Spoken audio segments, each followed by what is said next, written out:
Hi, friends. Welcome back to my channel. My name is Ashley Ariana, joined by the wonderful Marco from Clutch Team Sports. Hi, Marco. Happy Friday. What's up? What's up? Happy Friday. Is it like super nice where you are? The weather's been pretty warm. I want to say today is in the 70s, 80s. Yeah, today's 78. I love So that. it's pretty good weather. How's Bay Oh, Area that's amazing. weather or Sonoma weather right now? It's really warm. It's supposed to randomly rain tomorrow, which I hate, but it's beautiful right now. Um, I was just telling you I was listening to some interesting podcasts that I enjoyed. So I'm going to start this off with some what is it? Like advice and it that I thought was interesting, and it's the hard thing is almost always the right thing. So if you have to make a hard choice, for example, if I wanted to eat chocolate cake right now, but I also want to live a prosperous long life, then potentially, I can have some chocolate cake later after I have some protein and healthy carbs and fats and all that. Um but no, I was just telling you I've been um doing some stuff for a psychology paper I'm working on. But the 49ers have been up to a lot. I can't believe we haven't talked since the draft. Normally we would have talked right after it, but a lot of stuff came up and we made some predictions. I saw some of your favorites go. You saw some of my favorites go. How do you feel about the draft before I get into maybe some of the questions, just since I haven't even asked you? What was your reaction let me ask you also, what was your reaction in real time?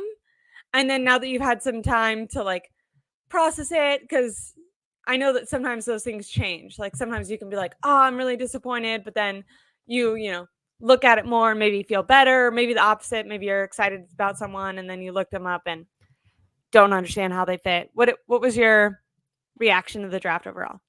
I would probably say my my reaction was, "What are we doing?" And still, it's, "What are we doing?" Like it was more so like you had the opportunity to upgrade offensive line, other positions in the first round, and you go receiver. Which, I mean, I figured they were going receiver, and I had told you, watch, they're gonna go receiver, and a Yeah. couple of weeks ago, and you're like, no, and you kind of like not necessarily freaked out a little bit, but you're like, I would be kind of mad if they went receiver. Yeah. So for me, it was more so like, what are you doing? Like I knew they were gonna go that route, but it was like, why? Like we have receivers on the roster. We don't need receivers this year if we're trying to win now. So that was more so that. I ended up giving them a C plus B minus grade. I think Okay. that's where they landed. Overall, they got better. They got explosive weapons on offense. Defensively, they got a couple of playmakers, and they ended up getting a guard. So I mean, at the end of the day, they Wait, can got better you do you overall. think that they got better from last year or just from like this off season before the draft? I would say depth wise, receiver room got better. I do think I like Receiver Ricky room, but Pearsall. like team overall, how do you feel about that? Because we'll I think break they it stayed the same. down by I think they position stayed group. the same. If not, they got a little bit worse. If not. Oh, I don't know. Did you hear Kyle talking about that? Not worse was the goal. So But I mean, I think the way I look at things is you either get better or you get worse. And then the I way you agree. get better is by obviously upgrading your team. If you stay the same, you got worse because everyone else around you in the NFL Yeah, got yeah. better. So it's like either way, you either get better or you get worse. So they ended up depending on how they see it. I mean, I think they should have gotten better, but I think that the pass rush game should be better, adding a couple of guys who get after the quarterback. So that should be better. The depth along the D line is better. So I mean, overall, I think they got better, but also they didn't like add any phenomenal players, like any superstars. But I think at the end of the day, the Niners team didn't need superstars to be added. They needed depth guys, role guys, That makes guys who sense. know their role. It's like you can't have a bunch of superstars and win. You got to have dudes who understand their role, and I think that's what the Niners went out and got. And I think at the end of the day, that is more important than getting that one superstar. And we almost saw that maybe philosophy carrying into the offseason even prior to the draft, just in free agency, right? Like it felt like maybe they looked at their defense where last year they made, the splash signing for Javon Hargrave and maybe were more focused on that big names, but they let guys like Charles Omenihu, Samson Ebukam, those depth pieces go.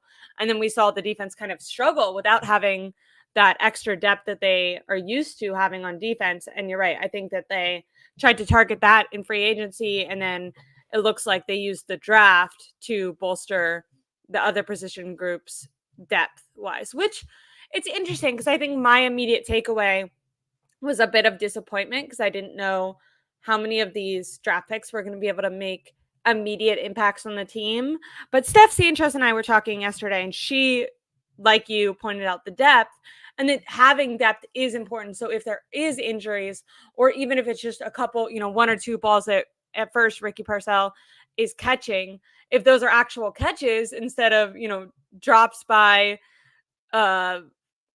I was gonna say Chris Conley, but he actually did really well in the Super Bowl. But you know what I mean? Like, instead of Danny Gray, who can't get on the team, if we have Ronaldo Green, and that prevents, Ambry Thomas, and it seems like Green is a lot more physical and confident maybe than Ambry.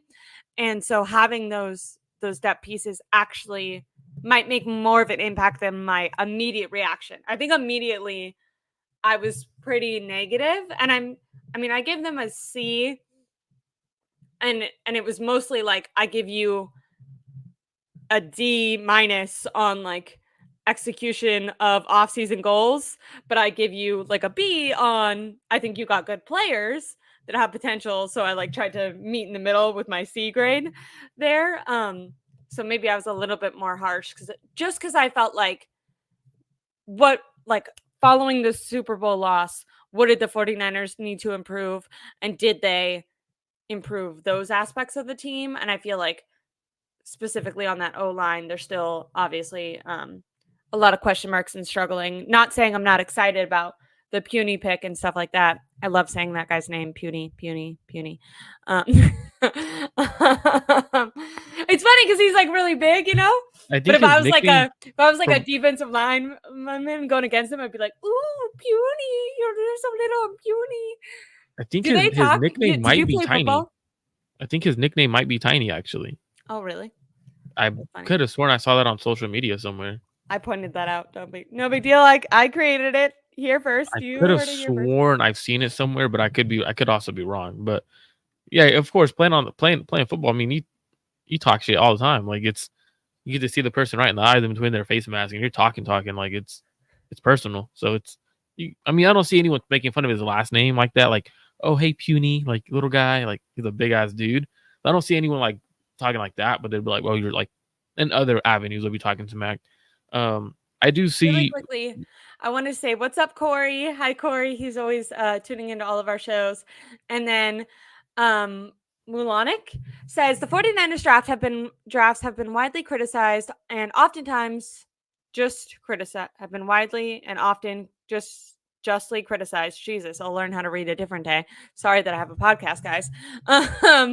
Yet we're a consensus top 3 roster. This means we don't factor in coaching and development to get the best out of the 53. I would, not to immediately like shut down that comment, but I would say that this comment is not factoring in trading for players, free agency. I mean, who's the best player on their offensive line? Not a guy that they drafted. Who's their best running back? Not a guy that they drafted. Their But I would also. best defensive line is a guy that they drafted, but it was the most obvious pick ever. They had the number 2 pick, and then like there was no way to fuck that up. I think literally this comment might only apply to like wide receivers. And I would Like, I would in also every factor other level, into. they did not draft their best player on the position group. But you could also factor into like let's look at the other consensus top teams, right? Those teams they get better in and on the offensive line. They get better in the receiving room, cornerback room, linebacker. Like they get better at all positions. Look at the Chiefs. They got better along the offensive line. They got better in the receiving room. They got better defensively. Same thing with the Baltimore Ravens. The Houston Texans got better all across the board. So like, yes, the Niners have drafted and is usually criticized. But if you look at the past couple of drafts, it has not been great drafts. Outside of the Brock Purdy pick, we really don't have like many great drafts. And even And with if you, that one, did you see John Lynch went on the Pat McAfee show, and he gave a shout out to Solik and Solik. I don't know if And I'm Greasy. pronouncing that correctly. And Brian Greasy basically admitting that Brock Purdy, potentially saved their jobs, and that those two guys were the guys that they leaned on. Maybe a little bit of conflict and interest there with poor Trey Lance, but it's in the past. um, did you see the Cowboys did not pick up his 5th-year option? People were freaking out about that, but they were never going to pick No one that was up. picking It's it like up. $25 million. Like that was, I don't know. The only way they would have done that is if they were like not going to keep Dak or something. But anyway, sorry, that was a little off topic, but yeah, I do think that their drafts have been fairly criticized, and that their roster construction as a overall picture has worked out pretty well, but they've needed to basically they've needed to take hits in the draft in order to bolster their in order to bolster their team, because they've drafted so poorly. For example, like they had to give up a ton of draft picks and then do worse in the draft because they traded for Trey Lance and it didn't work out, or even if you're looking at a pick that did work out, they had to give up a ton of value to go get Christian McCaffrey. And obviously that's a plus he added to the team. But if they would have just drafted well, potentially they never even have to get Christian McCaffrey. But instead, now they couldn't use those picks. So I think these things do eventually come back to bite you, which is why even John Lynch on the Monday press conference he had before the draft really talked about this draft and hitting on this draft, especially going into the future, is going to be critical because they can't keep up. Like if you look at the Rams did something right. Like you can kind of make sacrifices, but eventually the bill's going to come.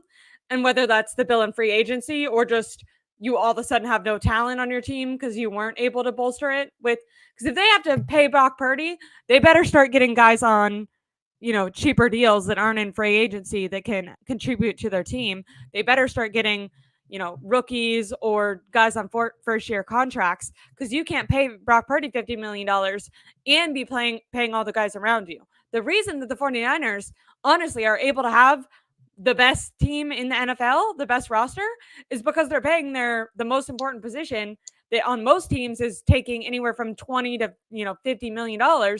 They're paying him jack shit so they can afford to keep all these people around. Well, as soon as that's not happening, then a lot of if Brock Purdy didn't exist, these drafts would come back to bite the Niners in the ass way more. And I think for it to with the aging of the roster, right? Not necessarily with it being expensive. It's aging. You could have a young expensive team, but as long as it's young, you could keep fixing the cap. You could push the cap away. The Niners don't have a young team. They have an older team. So that's where it becomes critical, where each draft class, it becomes more important as it comes, especially when you traded away first rounders for 3 years straight to get a guy that you invested in, but you didn't hit on him or you didn't let him develop, whatever the case may be. So that's where we're at now. And that's where you have to figure out what draft class is gonna keep the Niners in contention for a Super Bowl run, because you don't want to just get to the Super Bowl and not win it. You want to be like the Chiefs, where you're constantly in the Super Bowl and you're winning them. Yeah. And I will say, because I keep going back, I was fairly negative this week on my reflection of the draft, and has very little to do with the players and don't worry, someone's calling me. Has very little to do with how I feel about the individual players and more just how I feel like the 49ers address their needs. But the thing I will give them credit for is I think I've been, and I think this has been a very popular media, narrative, is kind of like, well, this window, is closing. And I agree, this window for these aging veterans, when we're talking about Trent Williams, George Kittle, even a guy like Christian McCaffrey, just because running backs get, their career tends to tank a little bit earlier. But I think what they were trying to do is, even if they're drafting these guys to make more of an impact in 2025, they are trying to avoid a sudden crash. They want to at least stay in playoff contention, Super Bowl contention, even after they trade away guys like Deebo Samuel next year. They trade away a George Kittle if those things have to happen. the 49ers, I think the way we're looking at it is like, this is the core now, and then there's going to be like a downtime where they have to adjust. And, I think what the 49ers are trying to do is be like, we don't want that downtime. We want to just stay in contention.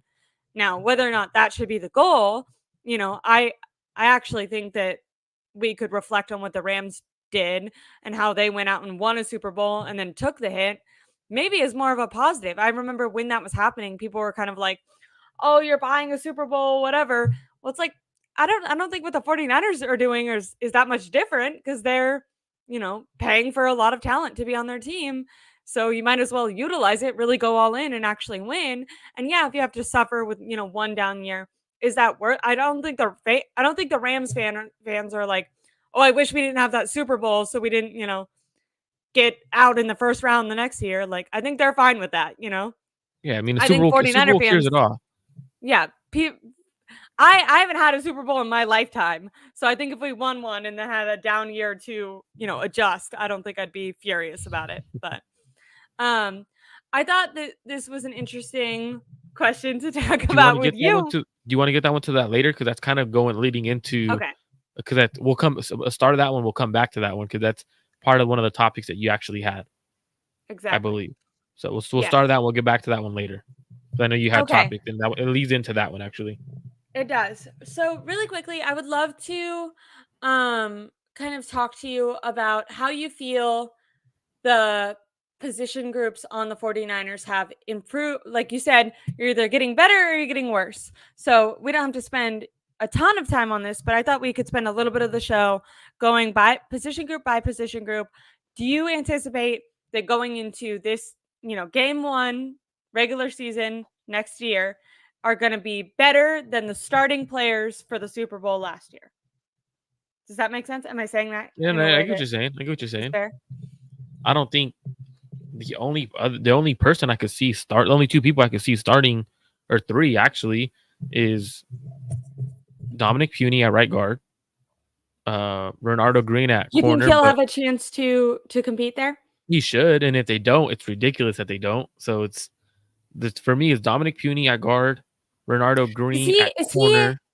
really quickly, does Puny have, I've heard like back and forth depending on honestly just who I've listened to. Some people say he could substitute in at center. I know I heard He can. his like coach said that he had practiced at center in practice. He hadn't actually like played there, but it was something that he had done. So But he potentially did he it well can. at the Senior Bowl. He actually Okay. so at the Senior Bowl he took is when it's when I took notice of him. He had a lot more reps at guard and center than tackle. And that's where he'll be in the NFL. So it makes sense that he played at those two spots to show his versatility. So I could see him playing center, but I don't think Brendel will lose that job yet. I mean, he hasn't done terrible. I mean, he hasn't been great. He's been average, And Kyle which has like always had veterans in that position too. yeah, I and it's it's because they're something. calling out pass protections for him. So for Kyle, that's more so he's having them call out pass protection and stuff like that. So for me, looking at that, so I don't see many people starting. Like you have obviously Renardo Green who may start, but again, if there's in their base package, you're probably going to have Demo out there with Triverius Ward. And when you go to nickel, that's when Renardo Green would be. So to be your starting Yeah. nickel guy. And then the linebacker will be Devondre Campbell over Dre Greenlaw. So I don't see many people starting that didn't start last year for the 49ers. So it's possibly three dudes. So Campbell, essentially, do you not think the seventh round linebacker that they got this year, you don't no, anticipate he'll okay. he Sorry. shouldn't make the roster. Yeah, he shouldn't make the roster. Marco was But like, don't even, like we're I not watch, gonna like discuss that. he's a smaller dude, not as athletic. I mean, Okay. there's not much you could do when you're small and not athletic, right? Like Yeah. you could hit us hard. You could have that that nasty play style where you're leveling dudes, but it's different when it's from college to the NFL. Like it's the grown man strength, bigger dudes, bigger bodies. But I don't see him being the guy that starts. I think it'll be Devondre Campbell, and then so realistically, is they have the same foundation, so it's more about do they get better depth wise, and I think they did get better depth wise. I don't think any of their positions got better starting wise, right? Looking at receiver, Ricky Pearsall is going to probably be your third or fourth receiver. Jacob Do you Cowley is think he'll probably have your. a chance?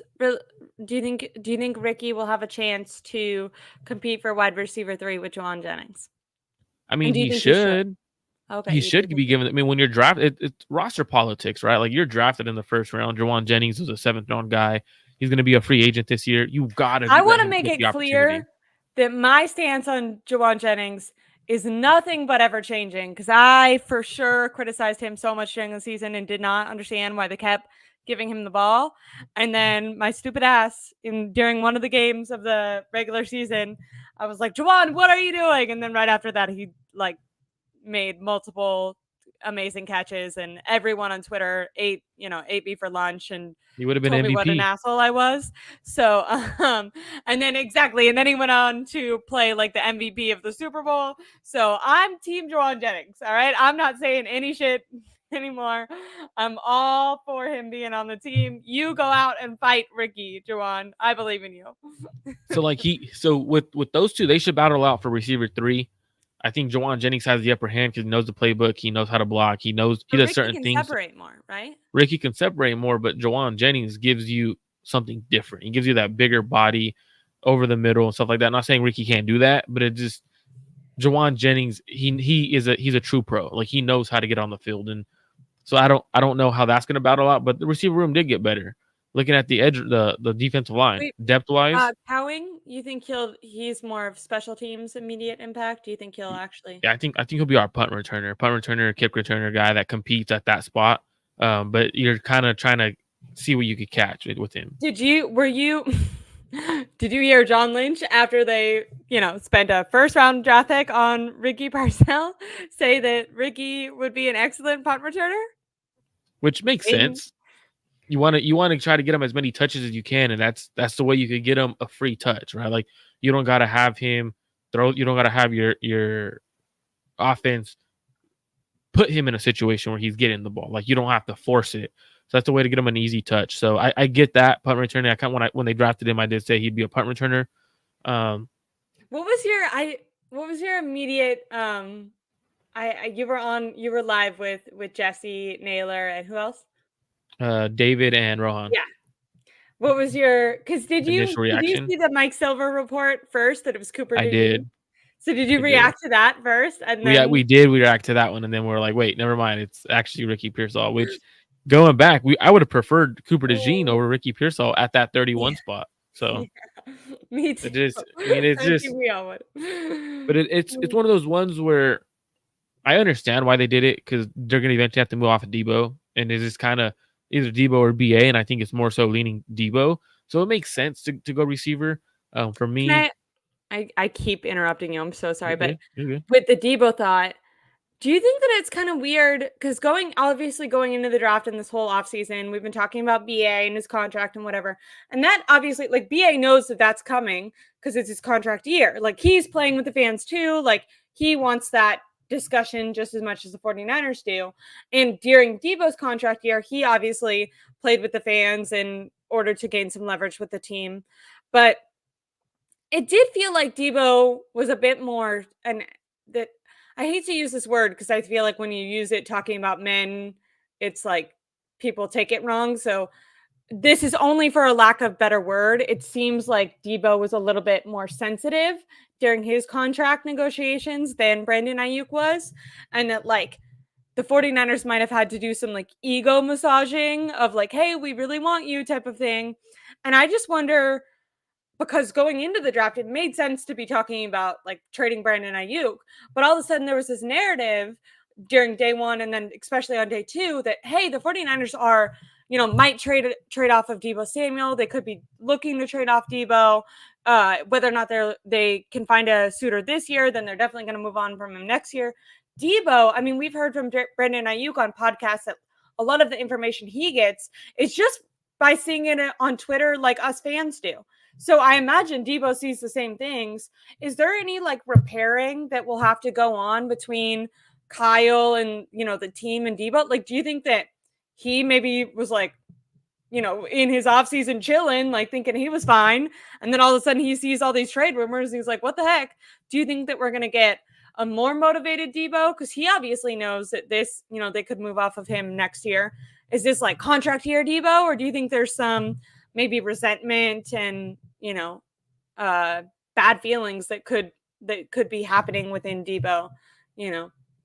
I I don't think know. I just, when that was going on, I was like, oh, I wonder like what his perspective on this all is, and if John and Kyle are in communication, because we're obviously like not privy to the behind the scenes. So maybe behind the scenes, the whole time they're telling him like, ignore this. But if not, I imagine that it might have been a couple stressful days for him, which is like kind of fucked up to do if you like never actually planned on trading him. I think when you look at it, you have to look at everything in the situation where Debo, he knew the writing's been on the wall, like with the way the contract is negotiated. So he knew it was coming. Hope they communicated it with him, because he is a guy who you want to keep happy, or else he may come in out of shape. He may not give you his full potential. He may request a trade. He may say, you know what, I don't want to play for you. So keeping him in the loop, they probably did that. Like, I don't see Kyle and John not keeping him in the loop. So I'm pretty sure he knew what was going on. It's more so just the timing of everything. Like, hey, look, if we get offered something, we can't reject it. Like, you're bound to get cut next year, or you may get traded next year because your contract numbers. We don't know how it's going to work. We have to look at the now and the future. And You do a they show could have with done Jay that. Harp, right? I do. I would love to. I guess we could ask Crocky about this too, but I would really love to kind of ask if that communication does happen. Like, I wonder if there is that, like, personal element. I'll ask Jay Hart, because I know I'll ask him, because I know he'll answer that right away for me. And I'm sure it does. I mean, yesterday he was talking about we did a show yesterday, and he was talking about how when he was in the draft room, when he was with the Raiders as a coach and everything over there, and he gave an explanation on how that works, and how when negotiations start in terms of what players they want to take, like the first couple of rounds, pretty much high end scouts and stuff like that, they don't have a say. Like, it's the GM and head coach usually are the ones making that executive decision. Then when it comes to like the mid to later rounds is when they'll ask everyone in the room, all right, what are your guys' thoughts on this player, XYZ? And that's where you pound the table for your guy. So that's kind of what he said yesterday. So I'm sure like he'll answer that right away, because he's open to that stuff. So I'll ask him for you, and then, or on Monday I could ask him, and then on the show or whatever, just make sure you remind me. But I think they did. Yeah. And then, because I did take us on such a trail off there, but we are assuming that, and are you under the assumption that Brendan Ayuk won't hold out even if they do try to play him on his 5th-year option? Just when we're ranking position groups starting, obviously BA playing or not playing would affect how good we think the wide receiver room is going to be. I'm of the position that no one is going to hold out, because like, isn't the last guy who did that Le'Veon Bell, and that didn't work out, right? You with the new CBA, you can't. So because they get an accrued season or something, right? Yeah, so he would be under contract with the Niners again, so he technically can't. He also would get fined that the Niners cannot waive anymore. So, do you want to not get paid? And like, it's different, because back when Le'Veon did it, he didn't get paid, but he didn't have to worry about that, because he was able to accrue in a season and everything like that. So for him, it didn't matter. And he was also on, I think his was a franchise tag. I could be wrong. So his was different than BA. He's on a 5th-year deal. So I don't see anyone holding out. I don't see any of that. So it becomes hard when you're getting as $40K a fine, and a yearly salary, no big deal, or like 2-year salary depending on your job. Anyway, okay, so we both would agree we think the wide receiver room is as good, if not better, because I think it's better. Or let's not say as good. It has to be better or worse. We're forcing ourselves to decide. I'm going to say I think that the wide receiver room is better, because I think they added to the depth with the 2 wide receivers that they drafted. Potentially, if even if Ricky actually doesn't take over Juwan Jennings, he definitely is gonna be able to see the field more than Danny Gray did, and I think he'll take advantage of his limited catches. I know when John Lynch was talking about Brock Purdy on that Pat McAfee show, what he said was like, Brock Purdy came in and he was only throwing 1 to 2 balls of practice, but he was making the most of those and wasn't trying to play it safe. And so then slowly Kyle Shanahan said, well, let's give him 3 today. Let's give him 6, give him a little more. Well, we can take that logic and apply it to Ricky too. If in camp, Ricky is, wide receiver 4 or 5 and barely getting targets, but if he's catching everything that comes to him, then Kyle's going to want to start, Brock, not even Kyle, is going to be like, hey, like if I'm in trouble, that's a guy I can throw the ball and trust that he's going to, make a play for it. He's going to make the catch. That's going to be an opportunity that Kyle tries to, address more. So I would say that the wide receiver room got better. Any questions really quick? This isn't real life. This is the NFL. I don't know what that was applying to. Wide receiver Juwan Jennings still didn't sign his tender no matter what others are saying. Okay. I mean, we're going off of, so people, I know me and Jesse were on yesterday. We're going off of Jennings' Instagram post. He had posted that he had signed it. He had posted on his Instagram. He had said year 4, let's go. So that's what we're going off of.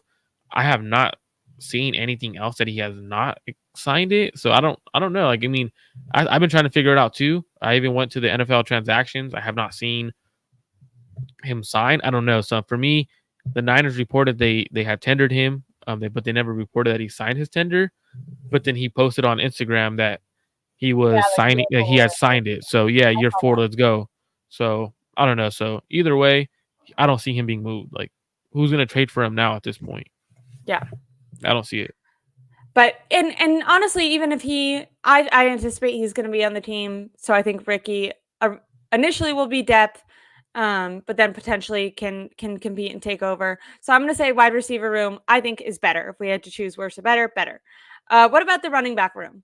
How do you feel about this running back room? They obviously added a running back in the draft, and then they got an undrafted guy.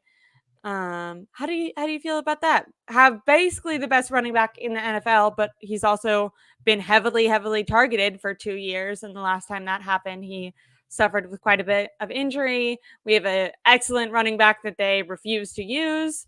And then we also have Elijah Mitchell, who when healthy is great, but struggles to stay on the field. How do you feel about the running back room? I guess does Juice go in that category too? Yeah, Juice he goes in that category. I put him in that category. Yeah. Running back room's great. I mean, you have Christian McCaffrey, the best running back in the NFL. You brought in speed element in Isaac Guerendo. I mean, I don't know how that's going to work out. Cody Schrader, the undrafted guy, ain't pissed off. Like, you could watch him and you could tell he runs pissed off. Elijah Mitchell, Jordan Mason are still there. I think it got better. You just added speed and power. So I don't see how the running back room could have gotten worse because they didn't lose anyone. Do you think either of the guys that they drafted are like locks to make the roster, or do you think practice squad guys? I think Guerendo has a better shot to make the roster. I think he'd have a shot over a guy like Elijah Mitchell or Jordan Mason, because of the. I'm just like, it's roster politics, right? Jordan Mason wasn't drafted. Jordan Mason wasn't drafted. Why don't they like him? He's so good. That's so frustrating. So that's something like I look at like, hey, you weren't drafted. The Niners don't owe you much. If they cut you, whatever. They just drafted Isaac Guerendo in the 4th round. I don't see him not making the roster. If anything, worst comes to worst, Isaac Guerendo will be placed on the IR before the season starts, ending his year, and then you'll still have the same guys. So okay, it's just weird. Like, I want to see them use more guys. And we're gonna go and talk about like team offensive scheme in a minute, but just without getting too far into it, do you think that the ball will be spread out a little bit more, or do you think it's going to be another year of Christian McCaffrey carrying the team on his back? Keep him healthy. That's even possible because he could be injured. Keep him healthy. They try to do that for a 3rd year. Truthfully, I hope they give the ball to other backs this year. Like, keep Christian McCaffrey healthy. Don't let him try to go break 2,000 yards. Like, there's no reason for that to happen. You have too many playmakers on your team. No more like touchdown every game goal type thing. Go with what truly matters. And I think what matters is having him healthy in the playoffs, having him be that explosive back in the play. He wasn't the same in the playoffs. He's when your body's beat up throughout the season, you get to the playoffs, you're not the same person. So let Elijah Mitchell, let Jordan Mason, let Isaac Guerendo get touches in the backfield, spread the ball around. And we'll get to that question later. But when it comes to the Brock Purdy situation, I know you wanted to talk about Brock Purdy later, but yeah, spread the ball out, pass the ball. Like, I feel like when we looked last year, the games where they spread the ball around, not just within, I not only mean they didn't completely just run the ball, but also when they were passing, they were spreading it around to multiple wide receivers. Those were the games that were the most electric, in my opinion. Okay, but I'm going to say running back room better. Now, offensive line. Is it offensive line? I think it stayed the same. I think it stayed the okay? So same. it Even got though worse. you drafted, even though you drafted Puny, I think it stayed the same. Because is Puny going to come in and be top guard in the NFL? Is he going to be much better than Feliciano at guard right away? Probably not. Feliciano is a good guard. He's a very capable NFL player. Colton McKivitz, hopefully he gets better. But reality is you didn't get better along the offensive line because Puny still has to come in and compete with Feliciano. Can he beat him out? Does Kyle play a rookie guard? That's where I'm at right now. I think they stayed the same. I don't think they got much better year one. Yeah, I don't think And that then Puny's not making the and then not Puny. Kingston's not making the roster. I'll just put that out there. Puny's not making the roster. Or Kingston's not making the roster. I don't see him making the Kingston is roster the at all. special teams player year one if he makes the yeah. Yeah, I don't see him making the roster. Yeah, I'm disappointed in this offensive line. I don't think it was good enough when it was starting for the Super Bowl last year.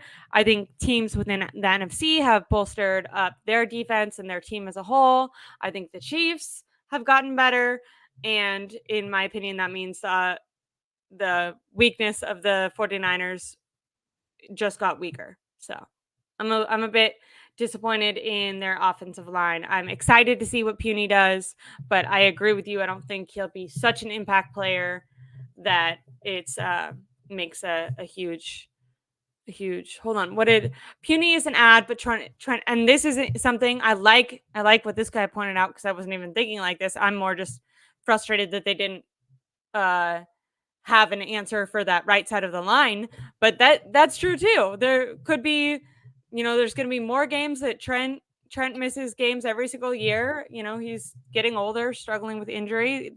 49ers were very lucky last year that they didn't have, injuries that really took guys out for long periods of time. But don't get me started. Don't get me started. He's with KC. Don't get me started. And then they stayed the same. Kyle and John never try to get good at O-line. It's a big problem and is again this year. I appreciate your frustration. Okay, so are we good on D-line. the offensive So side of the ball? we already hit offense, yeah. Because Okay, quarterback, I mean, you don't necessarily get better. No team ever gets better at quarterback unless they sign a. I would say you know what? I would say quarterback they got better. They got a guy they got who, Josh Dobbs, but he could play. Josh Dobbs, I think, is probably better than Sam. No big deal. No, I mean, I don't Sam. think he has more talent, but I think he could win you a game. He could not necessarily execute the system. He could win you a game. It's not going to be a guy you want to rely on for like multiple games in a row. Yeah, I would rather see Darnold for multiple games than Josh Dobbs, to be honest with you. Like Josh Dobbs, we saw what happened with Josh Dobbs when he had to play multiple games. Yeah. Okay.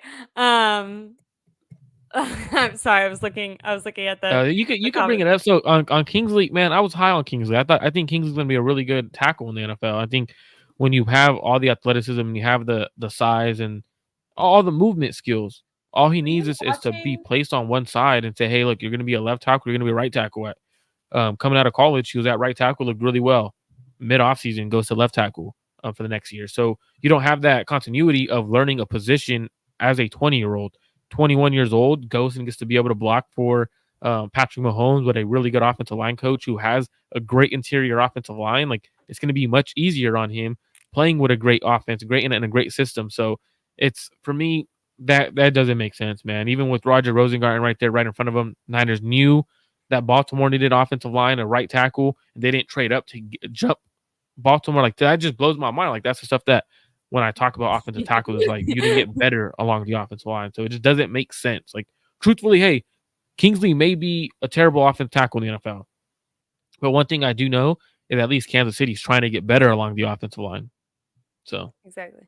I know I think it was your wife's birthday, if I'm not wrong, but were you watching the draft when that trade back happened? Like, it was kind of confusing too, because it was like the 49ers pick and people were watching, and then all of a sudden it was like, wait, they're not on the clock. Wait, Kansas City's on the clock. What happened? And And then all of a sudden it was like clear that they traded back and Kansas City got Kingsley, and it was just like, and this was like right after Rosengarten just went, and I was like, what? I was when I saw Kingsley and Rosengarten on the clock there. I was like, oh, cool. They're getting one of my tackles. Like, I was very high on both of them. Cool. They're getting one of my tackles. And then they trade back. I'm like, fuck. Like, and the worst thing is KC. Like, you don't, like, I don't know. Did you see? I might have literally sent it to you because I was delusional that night. It was like midnight. But did you see spreadsheet saying that not only did the 49ers not help out Kansas City by trading back, but they actually harmed them by giving them Kingsley. They didn't harm him. They harmed them by giving him Kingsley. I saw his tweet. Rules, okay? I saw his tweet. And that's a stupid tweet because cool. You got a couple of draft picks for it. If your draft picks don't pan out and he becomes a really good offensive tackle, how the hell did you hurt them? Like if Brock Purdy at any points gets injured, and if Kansas City wins another Super Bowl at any point and Kingsley is on their offensive line, the 49ers did not hurt the Chiefs by trading back with them. It's dumb, and it's not like they gave up a lot. Like, did they give up a future first? Like, you didn't give up any big capital. Like, that was a dumb tweet. I just like riling Marco up because I feel like I'm always pretty riled up, and you're pretty like good at staying calm and mellow. So I like that I feel like the comments are pretty antagonistic. Yeah, they're trying to they know how to get me going right now. And it's funny, like the Tristan Wirfs pick, like that's talk about a not taking offensive tackle. That would imagine freaking Trent and Wirfs. Dude, Brock would be chilling back there. Like, he could freaking pitch a camp set, freaking make some marshmallows and make a s'more, and then deliver the ball to Brandon Ayuk. Jesus Christ. Can you imagine that? Okay, Marco, defensive line, do you think that they got better? And we'll go off season, not just draft. We're talking about the agency. I think they got better. Bolstered that depth up a lot. Even though the huge loss of Armstead is going to hurt, I think they got better depth-wise. When you get depth along the defensive line, I said last year before the season started Hargrave's first year last year, right? Yeah, it was. I said last year before the season started, I said, okay, cool, you got Hargrave, but your depth is lacking, and that's where it's going to become a big issue. Like trade away, like it was like. By the way, I got laughed at. I got laughed at for saying that shit. I got laughed at when I said, cool, good signing, but now your depth is hard, and now you're gonna, when it comes late into the season and you don't have a rotation defensively, your defense ain't gonna get to the quarterback because you're tired, heavy legs, and you're not gonna win a Super Bowl because of it. You need to have depth along the D line because if your D line's fresh, that's when the 2019 season when the Niners had their best defense, because it was their D line had rotation, like it was stacked defensively, rotation wise.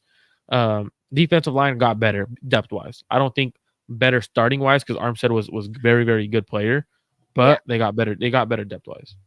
I think I want to say better. I know that the loss of Armstead is going to, obviously make an impact. I think the gamble that the 49ers had to make was kind of like, is having Armstead at his cap number playing half the games, but then having the very, poor backup play in his starting position for the times that he can't play, is that better, quote unquote, than a guy like Malik Collins and Leonard Floyd and all that. So I think I agree with you. I think that they got better. Also I like this. They restructured Hargrave when last year his money was guaranteed. Is that true? That's nice. Yeah, so this was his last season with guaranteed money, and they restructured it. So they could have gone off of his contract this offseason after this year. Oh, I don't like that. Just kidding. No, you don't like it because you push things back. Yeah. Same shit they did with Armstead, right? Same shit they did with Armstead. They kept pushing money back. They immediately made the same mistake? That's so funny. Right away. They didn't learn from the Armstead mistake in real time as they were doing it? No, that's kind of scummy, you know what I mean? To like, just like they were planning on doing the same thing they did to DeForest Buckner, trade away a receiver and draft a first-round receiver to try to replace him. Doesn't work that way. You don't trade away, and that's why, like, I get having to trade away Debo or Brandon Ayuk because of cap numbers, but like you don't do it in the first round. Like you don't go like, oh well, we got a first rounder for you. Let's just take this receiver. Hopefully he works out. Like it doesn't work that way. It is the same thing with defensive tackle. That's where you get Javon Kinlaws. But really quickly, Golden Dragon says, keep hearing that Robert Beal Jr. is supposed to be good, but haven't seen it yet. Do you have any opinions on Robert Beal? You were there last year, so I didn't know if you.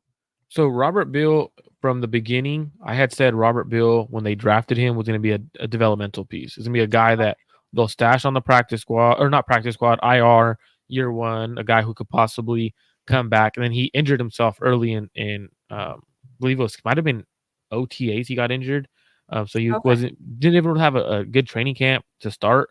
But I think there's something there. I think the athleticism is what they're banking on. When you look at his combine measurements and everything, measured pretty damn well at the combine when you run. And I know everyone looks at that 40. I look at the 10-yard split. 1.6 is an elite 10-yard split for an edge rusher. 6'4", 250, 34-inch arms, almost 35. So like they're banking on the play intangibles, and hopefully that could be something. Is this Drake Jackson's last year at the team? Does he have another year? I don't think Drake Jackson makes the roster this year. You don't think he makes the roster? No. This is a make or break year for Drake Jackson for sure. But I thought that just based on like draft status. No, you gotta cut ties. If he doesn't show up in camp, or he looks like a completely different edge rusher where he's getting after the quarterback damn well, it's like, where does he fit? He's too small to play. He's too small to play defensive tackle inside because he's down to, I want to say he dropped from the 270 to like the 260 weight to get after the quarterback. I know that he did say he got stronger though. I almost feel like he maybe put too much pressure on himself in the weight room because I know he kept getting injured last year. So maybe he might have trained overtrained, you know? And there's no guaranteed money on his contract no more because he's in his third year. So you save like $1 million or whatever. So, I mean, with him, it's about, can he get after the quarterback and can he stop the run? And I don't think he can. So, okay. But Mr. Corey's on fire today, man. I like it. Not to keep turning the knife, but we also could have had DeJuan Jones instead of Cameron Latu and Bernard Raheem instead of Drake Jackson. Hey, I mean, I like it. I don't know how you sleep at night if you're just these are thoughts I have to push out of my mind. Okay, now let's go to secondary. How do we feel about the safeties and cornerbacks? I think that's a position that it got really better. Got way better. And it shows, I mean, we're going to talk about offensive philosophy change.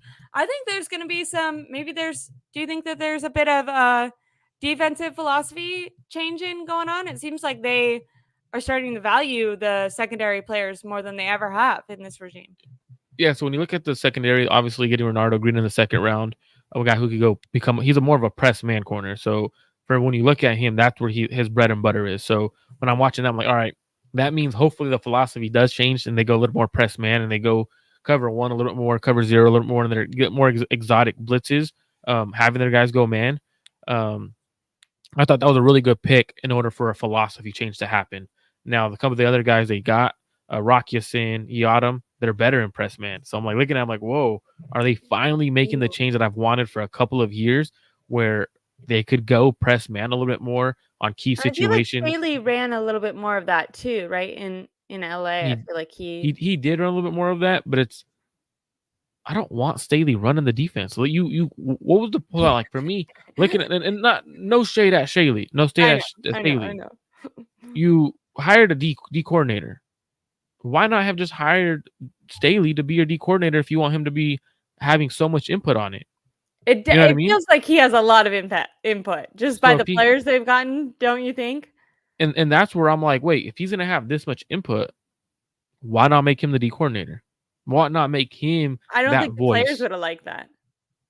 Why not? We make them like it. Yeah, I agree, but I don't think you go to the team and you explain to them and that's where Kyle needs to evolve. Like, hey, like he's the best situation for us. When he was with LA, he was great. Like you could push that narrative to make it sound like it's a good hire. So that's where I'm confused, but I do like the philosophy change. I He may agree. have.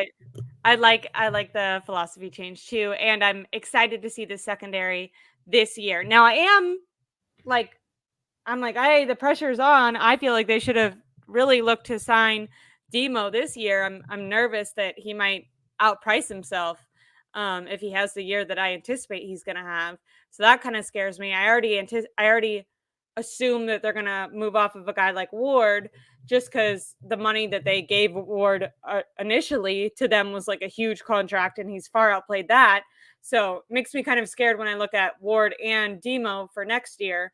But that's 2025. When I'm just talking about this upcoming year, I definitely think it got better. They have more depth. I think that is maybe the best. Like going into this year is maybe the best the cornerback room and secondary room has looked. Like there's been a lot of years we've gone on and been like, if there's one injury, we're screwed, and Josh Norman is starting. I feel good about that. Now, let's not forget linebackers, because obviously Dre Greenlaw, I know we've heard mixed reports. Some people say, he's going to be back week 1. I think it's more realistic to expect that he might start the year on like pup and be back week 5, week 6, something like that. I think that's what they should do. Yeah. Even if he's like capable of playing, there's a difference in like, I can step on the field versus like I can play like Dre Greenlaw, Yeah, I would put him on the pup. Let him get back to himself. I think the linebacker room actually got worse. Yeah. Devondre Campbell is really, really not good. Like, don't know what they thought. I mean, when When as a head Kyle was coach, asked to like say good things about him, he talked about his rookie year, which was like 5 years ago. and then like that's where I was like, for me, it was more about like, I think actions speak louder than words, right? And when Kyle would go up against the Packers, he would circle Campbell and like, all right, we're gonna make him have a nightmare having to play us. We're gonna make him the focal point of the defense, and we're gonna attack him a lot. And they did that quite often. And it's like, hey, you both. I think Eric Hendricks is bad too. Like, so either way, they would have got either one. I think it would have been a downgrade. I mean, why not let why not let D Winters and Jalen Graham and the young rookie you drafted be the next linebacker in place? Like, I don't know, but And we moved to linebackers, but I liked Milanic's comment, and I want to say additionally to them adding depth on that defensive line, I think just Nick Bosa is probably going to perform better because he's not coming into the year on that contract. I mean, last year, I think it was going into, week 5, week 10, Bosa was saying like, yeah, the beginning of my season was impacted negatively by the fact that this contract stuff was going on and I didn't know exactly how to train and I was stressed or distracted or whatever it was. It's not that and Nick Bosa isn't someone who was like probably half-assing it, but just when you're a human and you have, think of your own life. If you're a really hard worker, but at home or something else really stressful is going on, that's going to affect your performance and your ability to give it your all in all these other scenarios. So I think just Nick Bosa in general, like one, they're better even if Nick Bosa stays the same because of their depth. But also I think I agree. I feel like we'll see a bit of resurgence from Nick Bosa. Not saying, because I think he performed well last year, but compared to his standard, I think we'll see a more capable, fast second step Nick Bosa. But I agree. I'm nervous about the linebacking position. When we look at the Super Bowl, I think if Dre Greenlaw doesn't go down, potentially that Super Bowl is different. And I don't really have faith in the guys that they drafted last year, the linebackers that they drafted last year, because they didn't even see the field. So I don't really know what they're doing there. But hopefully, maybe they're gonna scheme around it. I think overall the defense is better, and it will potentially cover for the fact that we're missing a little bit in that linebacker area. Is that every position group? It is. Right? Yeah, well, safety, but safety got better, and I don't really want safety. Not much to talk about because truthfully, you have your two starters and Jair Brown and Hufanga, and then you got the young rookies. Do you think that the guy that they drafted this year, Mustafa, has a chance to compete with Huff? He should see the field. I don't want to say compete because you don't make a all-pro compete. right? Yeah. Like you I just don't. mean like if he like is Huff going to be ready to go day one? Like we were just kind of talking about Drake Greenlaw. Obviously, their timeline of injuries was so different. So, but maybe I'm more asking because I know sometimes you have some insight on this. Do you know, like, do you think Huff is going to be ready to go day one? Huff should be. I mean, Okay. it'll be. I mean, but I don't know. Like I don't really ask about on injuries to be honest. Like I Yeah, yeah, don't injuries is hey, take your time, take longer than you need. yeah, Like yeah, yeah. this is your career at the end of the But day. This is how you feed your family. I will say that's one of the draft picks that I'm excited about. Is I always say his first name wrong and then I get butchered for it. Is it Malik, Malik? Yes, Malik yeah, Mustafa. Malik. I thought that he seemed. I'm kind of excited about him. I think he could end up being an impactful player, whether or not it's this year or 2025. You feel good Yeah, about so him? it's gonna. How do you- I solid pick. I really like the pick. So it's gonna be one of those ones where I hope the 49ers let him see the field every once in a while. Maybe go a three safety set here and there, or allow him to play to let the other guys like get a breather and stuff like that. It'll allow him to develop faster. And I think he has the ability to step in and play now. So hopefully that works. I do think they got better, but nothing crazy, nothing drastic because you know who our starters going to be: Jair Brown and Hufanga. I agree. Okay, so for our final topic, I wanted to ask because we've talked about the draft picks, maybe what we think that their intended impact will be this year and for years going forward.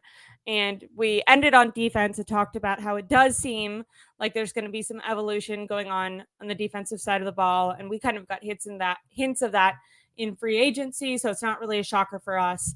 But with them targeting a wide receiver in the first round, with Brock Purdy's contract coming up very soon, do you anticipate that there's going to be any evolution on the offense towards more of a passing game? And should there be maybe, a little bit less reliance on Christian McCaffrey, someone who, once again, the last time he had this many targets in back to back years, really suffered with injuries? Should the 49ers be careful about that? And should they want to know if Brock Purdy can run a more passing offense? Because if they really are going to give him, $50 million, which once again, I mean, this is something they've continuously talked about kind of just being inevitable.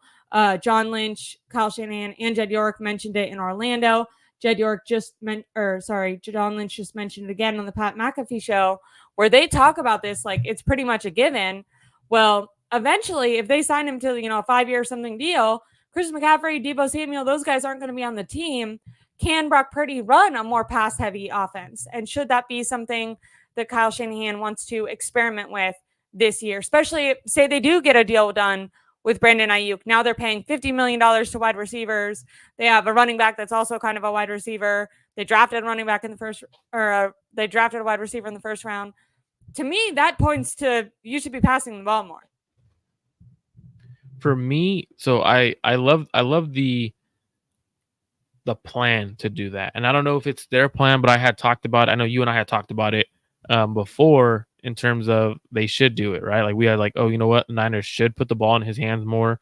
They should evolve as an offense in terms of passing the ball a lot more. When they first initially took Ricky Pearsall, I was like, okay, cool. It may lead to that. But then I was like, wait, if they trade Deebo, nothing really changes, right? Like nothing, because you still have it. You're just replacing Deebo with Ricky Pearsall. But the fact that they're keeping Deebo, BA, they have Ricky Pearsall, Jennings, and now Jacob Cowing. I think the Jacob Cowing pick was like, okay, hey, that's a true slot receiver. He doesn't play outside. That shows me like, hey, you know what? When we do go 4 receiver sets, we have someone who could line up in the slot and win from the slot at a consistent level. So that's from like, hey, they're truthfully, they might be going a little more pass heavy and putting the ball in Brock's hands. And I know a lot of people are like, oh, well, we don't see Kyle throw the ball that often. We don't like this, and that.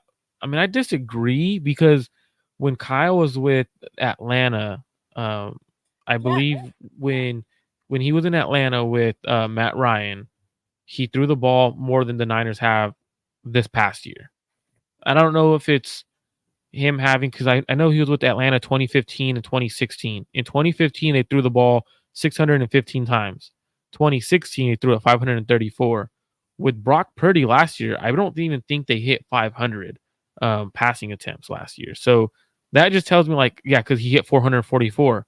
So with Kyle's offense can do it. Kyle has the mentality to do it. It just he needs to have the right quarterback and trust his quarterback. Now the question is, does he trust Brock to do it? I think that's where it becomes the more of the outlier, right? Matt Ryan was an MVP. I know a lot of you guys are in the chat saying MVP, but weren't most 49er fans trying to say Brock Purdy was an MVP last year? Like, he not in that conversation? And this is me from a fan who isn't that big of a Brock supporter, right? Like, I'm not like, hey, Brock is like the narrative the truth. is like consistent. But I'm gonna sit here and I'm not gonna like, hey, Brock can't do it. He showed us he could take care of the ball last year. He showed that he could complete passes at a consistent level. At 70% is pretty damn good. So if he's fourth in MVP voting, Mr. Corey is just crazy in these comments. But like we could point to the O-line being the reason, but it's you have the quarterback to do it now. Why not unload the offense and open up the offensive passing game? So I think the Niners should do it, truthfully. I don't know if they will, but I think it's time you open up the passing game because the last couple of years, not throwing the ball out as often, it allows teams to stack the box, allows teams to. And Brock came from an Iowa State offense where they spread the ball around. They go for receiver sets. Maybe it's time, and then maybe this is the power that Brock Purdy has, and maybe it's Brock Purdy is giving the Niners enough confidence, knowing that he has the power to like, hey, you know what? He can lead an offense and be the focal point of the offense, passing the ball. Why not do it so we have the opportunity to see what he is? And then I know early during the show, Dow asked a question: is if Purdy had an average season, what does it play for the 49ers? And do they still pay him, or are we looking at another QB? If he does have a down year after you throwing the ball a lot more, and let's say because I know last year his interception percent was at 2.5. So let's say that number does go up to 3, which is a higher number in terms of interception percentage. If that goes up while he's throwing the ball more and you see him not taking care of the ball more and the offense goes down, then that's a question. Like, it's an important information. Because all of last year in the regular season, right, Brock Purdy threw the ball 30 times or more only twice. He threw it 30 times against Minnesota when we were down. Threw the ball 31 times against Cincinnati when we were down. Oh, 3 times. New York Giants when they're blitzing the crap out of him. 37 times we won, 30-12. No, my mistake. 4. I cannot see this good. Sorry. So it's New York 37 times, Minnesota 30, Cincy 31, Seattle 30, and then against Baltimore 32. In a couple of those games, 3 of those games that he threw 30 or more times, they lost against Minnesota, Cincy, and Baltimore. So shouldn't you have your quarterback throw the ball a lot more in order to see what he truly is? Because when it comes playoff time, when teams start forcing you to throw the ball, they take away the run. Don't you want to have a quarterback that's ready to throw the ball? Unlike, they talked about that with Jimmy Garoppolo when they made him throw in the Super Bowl. It was like, well, how do you anticipate how do you expect him to have confidence in his arm and the ability to make that throw when every game in the playoffs so far you've told him, don't throw the ball, you can't throw it, we don't believe in you, and then all of a sudden now we need you to do it. It's kind of like you should do that. And then it's the same thing with if you're going to extend Brock Purdy and give him $50 million. It's like if you're going to get into a marriage, like you want to have the hard questions first. You want to know what you're getting into. You want to have the information before you actually, tie it down. And I disagree on terms of someone put, I don't know what comment it is, just a golden dragon. The more someone throws, the more likely it will be to be intercepted. I'm pretty sure CJ Stroud threw 500 times. Pretty sure CJ Stroud threw the ball 500 times and only threw 5 interceptions. And in one of those games, Jesse pointed out yesterday, because I brought up this stat, one of those games he had a 3 interception game. So in 14 games, he threw 2 interceptions. I think that's just a narrative that we like to say. I mean, quarterbacks that could take care of the ball, could throw the ball high at a high clip. That's an elite quarterback, right? Do we want to pay an elite quarterback? Yeah, you pay an elite quarterback. But do you pay Brock $50 million if he can't be that quarterback that goes and throws the ball at a high rate, but it's consistently turning the ball over, that's where it becomes, hey, you know what? Maybe he's closer to Jimmy Garoppolo than we want to talk about, right? Like if at that point, what was Jimmy's issue? Turning the ball over in key situations. So if Brock can't do that, it's not really an upgrade. And at that point, do you pay Brock Purdy $50 to $60 million on a contract? No. If he can't do that, quarterbacks win Super Bowls in this league now. If he can't do that, guess what? He might not be the answer. I want to address Mr. Corey and also JM 617 because I agree. I think one of the reasons I was so down on them not bolstering this offensive line is because I do think that they should be able to run this test run with Brock Purdy and make an informed decision on the type of QB they think he is now and can be in the future. And I think that it's a shame that they didn't bolster the offensive line enough because I think right now when I think Brock Purdy has done a lot to make up for dips in the offensive line, whether it's, just running to the side and kind of throwing offside and escaping pressure that way. But that's not really how you want to judge your quarterback. You kind of want to be able to put them.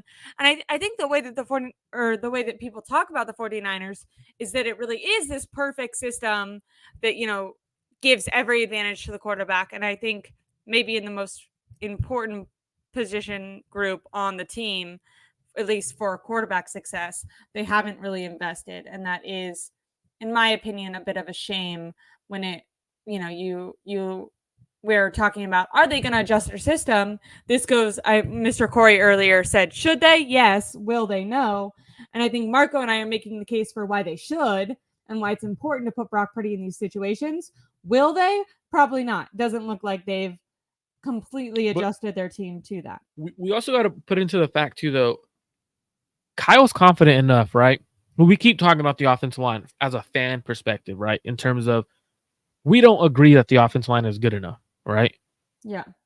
Kyle Shanahan's telling us opposite. Yeah, he thinks it is. So guess what? Yeah. We can't give them at this point, when you're looking at the way they're operating as if they have a good enough offensive line to win a Super Bowl. So if you think, Kyle, that you have a good enough offensive line to win a Super Bowl, throw the fucking ball. Like you can't blame your offensive line. You can't say it's good enough and then be like, oh, I can't throw because it's not good enough. It's like, well, you just said it was fine. So make up your mind. You can't have it both ways.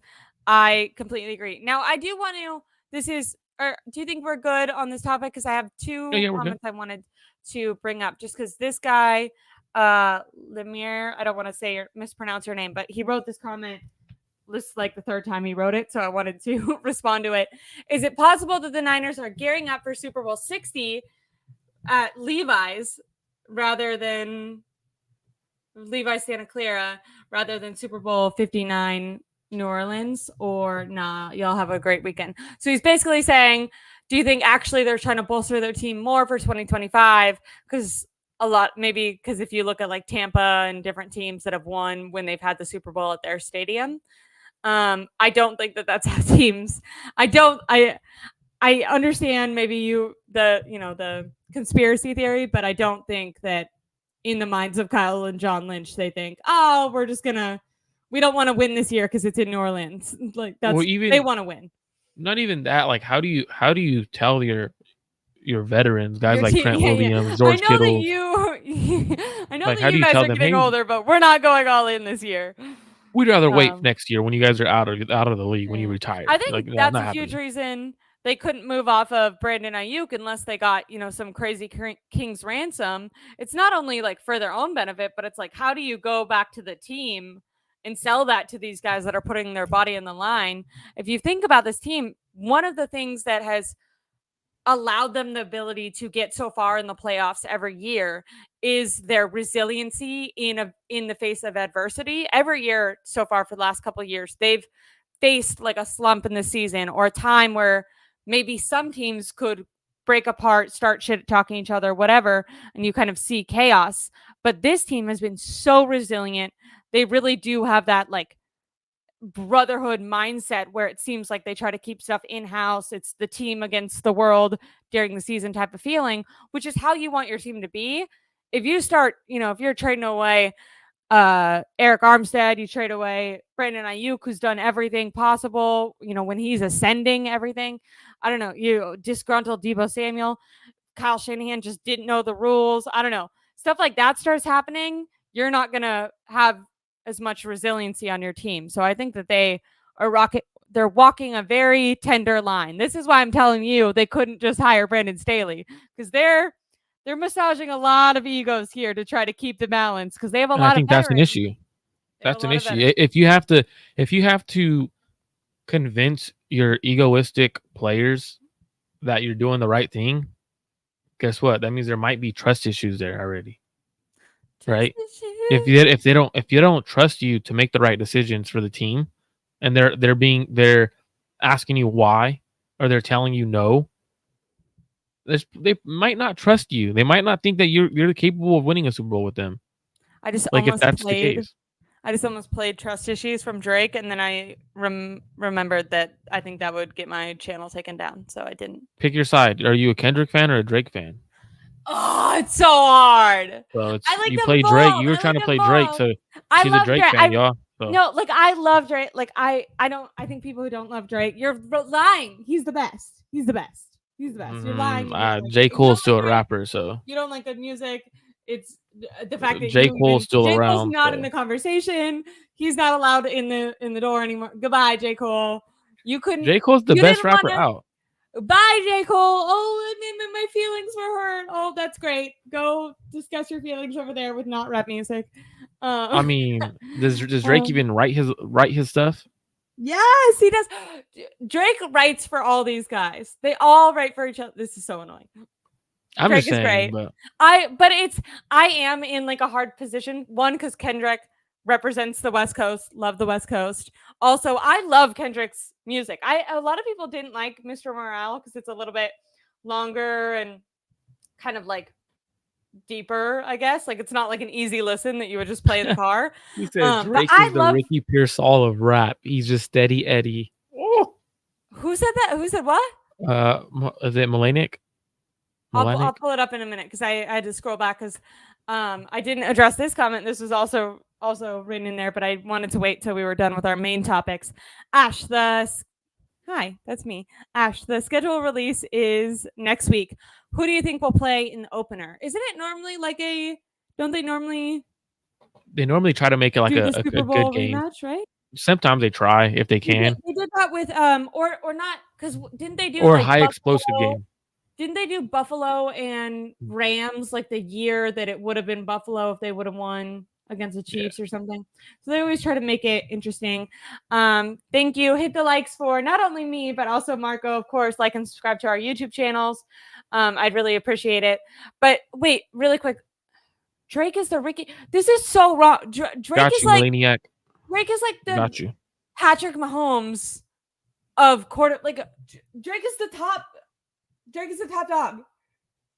He's the top. Like Ricky Pearsall is like not top on dog. the map. He's the top dog according to Kyle Shanahan. Hold on, really quickly. Malaniac. That's what you say his name. Malaniac. I love that. Malaniac. That's a fun name.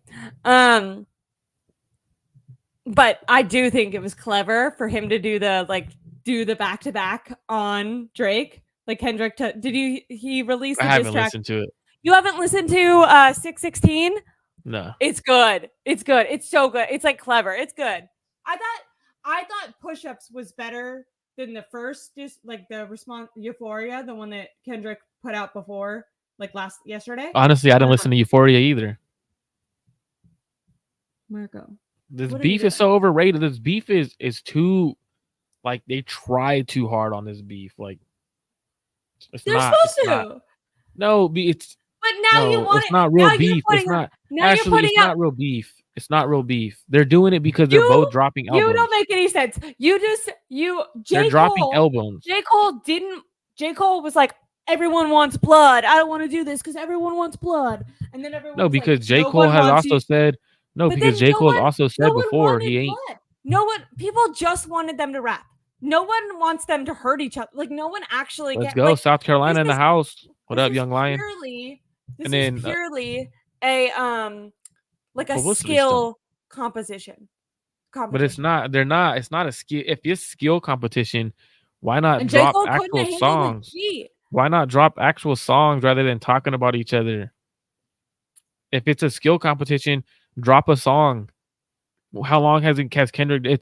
Drake did this to get Kendrick out of the closet from not having anything So out. are you Like, on my side then? You're on no, I'm not on because Drake's Drake side said that either. in his diss. Drake No, said that it's in just his diss. if it ain't. Kendrick, you had to be with me to even come out because you don't I come just think out. the I think it's both of them trying to get publicity because they're both gonna drop an album soon. Kendrick's gonna drop and it's gonna be one of the biggest selling albums. People don't realize that Drake actually has part ownership in the label that owns Kendrick's label. So like it is what like it makes both of them money. And Mr. Corey, it's Club Gene Sports on YouTube, brother. There we go. Bang Bang from South Carolina. South Carolina. My dad, is it North Carolina or South Carolina? My dad was in the military over there. One of those. My dad was watching earlier. I thought maybe he would ask it. Last question before we end this. Tupac You said dead Tupac. for 30. Tupac dead. Tupac's for been 30 dead for years. 30 years and he's better than both of them. I don't know, man. Well, yeah, but I don't know. it's a whole I don't know different. about that. You don't want to like compare I don't know about generations. that. You know what I mean? Like, is Janet Jackson better than Beyonce? Like, yeah, I guess, but like, you don't like. Why would you even compare those? Like, they can all be great. I also like that is my take. Like, I think Kendrick and Drake are both great, and I like both of their music.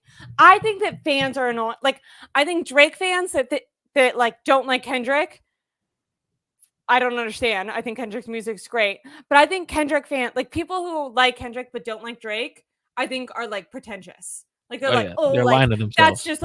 that's just like dumb music. It's like no, it like sounds good. It's okay to like music that's not like a philosophy course. You know what I mean? But it's also okay to like music that is a philosophy course. I think you should like both. Anyways, any concerns about the new NFL rule changes? If yes, which ones? No, I mean I'm very the hip thing I guess was controversial. It'll be interesting to see how defenses adjust to that. I think it's just this is why Marco are saying we need to test Brock Purdy. We need to Kyle needs to turn into more of an offensive, team and rely on his offense more because all the rules are favoring offense at this point. When David said that they harmed the Chiefs by letting the Chiefs take Kingsley.